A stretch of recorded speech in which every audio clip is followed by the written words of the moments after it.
How much do you really know about the textile products you use every day? Let the experts at Calderon walk you through the basic process of opening, spinning, weaving, and finishing.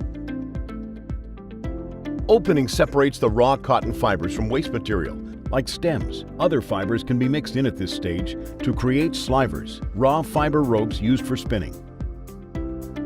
Spinning takes these fibers and turns them into yarn using twisting and tension. There are three main types of spinning: open-end spinning, ring spinning, and air jet spinning.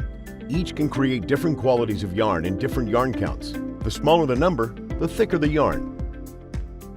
Weaving interlaces warp and weft yarns on a loom to form fabric. In some products like towels, a third dimension, pile, is woven into the fabric for extra absorbency. Thread count is determined by the number of warp yarns and weft yarns in 1 square inch. The end product of weaving is a natural colored fabric called greige. Finishing is any treatment or mechanical process applied to greige fabric, such as bleach or dyes, mercerization to control shrinking, flame resistance, soil resistance, and wrinkle resistance. Finishing will affect the appearance and feel of the end product.